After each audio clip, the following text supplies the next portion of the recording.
13년간 거부했던 강철이를 마침내 받아들인 순간 여리는 더 이상 혼자가 아니다. 신과 인간의 운명이 뒤엉킨 밤 그들 앞에 다시 팔척기가 나타난다. 내불산 정상 여리와 윤갑과 가섭스님은 할머니의 무구를 찾는다. 여리는 손에 고이 싸든 무구를 들고 강철이와 함께 산을 내려온다. 바위와 나무에 부딪히는 바람소리마저 숨을 죽인 밤 여리의 눈빛은 흔들리지 않았다. 할머니 넙덕에 혼이 깃든 무구를 손에 쥐자 여리는 마침내 결심한다. 자신이 지키려 했던 평범한 삶은 이미 멀어졌다. 이제는 싸워야 할 때다. 그녀는 무구를 꺼내 들며 속삭인다. 이제 다시는 팔척귀에 지지 않아. 강철이는 무구를 응시하며 입꼬리를 살짝 올린다. 겨우 마음을 바꾼 거냐? 13년이나 기다렸는데 말이지. 그러나 강철이는 웃지 않는다. 오히려 깊고 낯선 감정이 실린 눈빛으로 여리를 똑바로 바라본다. 나는 너를 지켜봤어. 매번 널 따라가는 것도 아니었고 억지로 빙의하려 든 것도 아니었어. 그저 내가 널 해칠까 두려워서 멀찍이 지켜만 봤던 거야. 내가 나를 원하지 않으면 내 존재 자체가 짐이 될까봐. 그의 목소리는 낮고 조용했지만 그 안엔 천년을 견뎌온 외로움과 절절한 그리움이 담겨 있었다. 13년이라는 시간은 나에게 기다림이었어. 언젠가 내가 나를 바라봐 줄지도 모른다는 어리석고도 지독한 희망 말이야. 여리는 그제야 눈을 떨군다. 강철이의 말에서 느껴진 건 무서움이 아니라 상처였다. 그녀는 손에 든 무구를 더 힘주어 쥐며 말했다. 그래, 나도 그 사실을 알았어. 그래서 지금은 너를 받아들이려 해. 둘 사이에 흐르는 묘한 긴장과 익숙함. 그러나 이 순간만큼은 하나의 목표 아래 같은 길을 걷고 있다. 여리는 강철이 앞에 무릎을 꿇는다. 내려가면 몸주신 의식을 하자. 서재일의 추격은 집요했다. 도성 곳곳에 여리와 윤갑의 행방을 쫓는 내금이 군관들이 배치되었고 그 틈을 뚫고 빠져나가는 것은 불가능해 보였다. 궁궐 외곽 작은 골목 두 사람은 숨을 헐떡이며 벽에 몸을 숨긴다. 그때 가마 하나가 멈춘다. 문이 살짝 열리며 그 안에서 들려오는 목소리. 어서 이 안으로 들어오세요. 인선이었다. 놀란 눈으로 서로를 본 여리와 강철이. 망설일 시간도 없이 가마 안으로 몸을 숨긴다. 좁은 가마 안 숨죽인 공간 속에서 여리와 강철은 마주 앉는다. 여리는 그의 눈을 똑바로 바라본다. 윤갑 아니 강철. 지금부터는 내가 널 믿는다. 나와 함께 싸워줘. 강철의 입꼬리가 슬며시 올라간다. 믿는다니 그거 참 듣기 좋은 말이군. 13년이나 거절하더니 이제 와서? 하지만 여리는 담담하게 말한다. 그땐 널 받아들이는 게 무서웠으니까. 그런데 지금은 이제 혼자 감당할 수 없어. 가마 밖에서는 병사들의 발소리가 점점 멀어지고 인선은 조심스레 뚜껑을 닫는다. 어두운 가마 안 여리의 손이 살며시 강철의 손을 잡는다. 그것은 단순한 동맹이 아닌 두려움과 믿음 사이에 놓인 감정의 교차점이었다. 그리고 그 감정은 곧 몸주신 의식이라는 신성한 계약으로 이어지게 된다.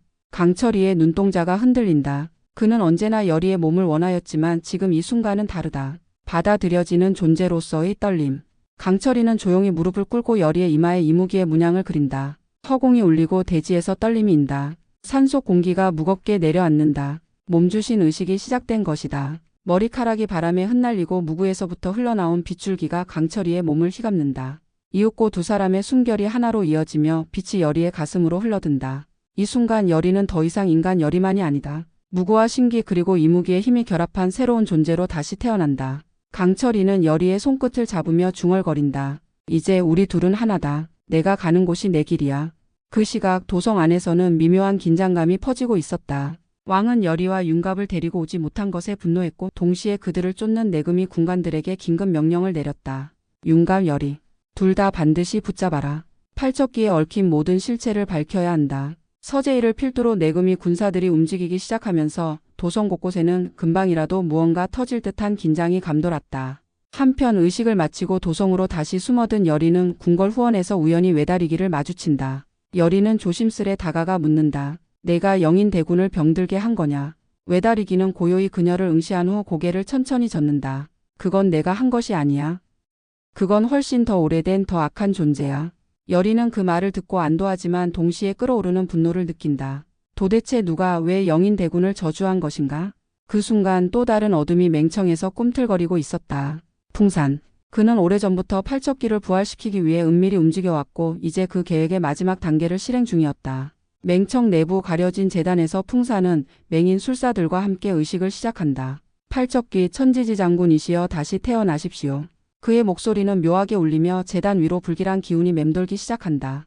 북소리와 함께 퍼지는 진동. 악령의 기척이 도성으로 서서히 번져간다.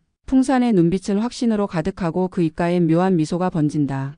이제 모든 것이 제자리로 돌아올 것이다. 여리는 이 움직임을 직감한다. 그녀는 무구를 더 깊이 끌어안으며 입술을 꼭 다문다. 이번엔 놓치지 않아. 반드시 끊어야 해. 그녀는 무구를 품고 입술을 깨문다. 이번엔 놓치지 않아. 여리는 강철이와 함께 팔척기를 유인할 치밀한 전략을 세운다. 단순한 테마가 아닌 정밀한 유도와 결계 작전을 결합한 고도의 의식이 필요했다. 그녀는 가장 먼저 팔척기가 집착했던 과거의 장소들과 인물들, 기척이 남아있는 물건들을 수소문한다. 강철이는 팔척기가 두려워하던 신기를 감지하고 여리는 할머니 넙덕의 무구를 중심으로 결계의 원형을 도면으로 완성해간다. 이들은 테마가 아닌 전략 전쟁을 준비하고 있는 셈이다. 팔척기를 유인하기 위해 과거 팔척기가 빙의했던 임금과 원자도 같이 싸울 장소에 있다. 여리는 그곳의 정중앙에 무구를 꽂고 주변을 금줄로 감싼다. 강철이는 바람의 방향과 기의 흐름을 계산해 도성 북서쪽의 궁담까지 흐르는 악기를 역류시킬 장치를 만들고 가섭스님은 멀리서 의식을 보조할 준비를 마친다. 밤이 깊어지고 달빛이 정원 위로 내려앉을 무렵 여리는 홀로 정원에 남는다. 방울을 천천히 흔들며 무언가를 부른다. 그녀의 음성은 낮고 고요하지만 그 울림은 마치 심연 깊은 곳을 파고드는 주문 같았다. 팔척기, 여기에 임금과 원자가 있다. 그리고 흔들리는 그림자 하나. 고목 사이에서 짙은 어둠이 피어오른다. 팔척기다. 그의 형상은 전에 보았던 것보다 더욱 사나웠고 무엇보다 인간의 모습과 짐승의 형태가 불안정하게 뒤섞인 듯 일그러져 있었다. 풍산이 진행한 부정한 의식이 팔척귀의 형상을 왜곡시킨 것이다. 그의 눈은 여리를 향하고 있었고 입가에는 말 못할 분노가 서려 있었다. 하지만 바로 그 순간 풍산의 몸종 세원이 정원 외곽에서 금줄 하나를 자른다. 풍산은 여리와 강철이의 존재가 위협이 되는 걸 알기에 구판을 망치기 위해 직접 움직인 것이다. 금줄이 끊기자 결계의 흐름이 흔들리고 팔척기가 정원 밖으로 빠르게 움직인다. 그의 발걸음이 향하는 곳은 바로 왕과 원자가 있는 곳. 여리는 경악하며 결계를 복구하려 하지만 늦었다.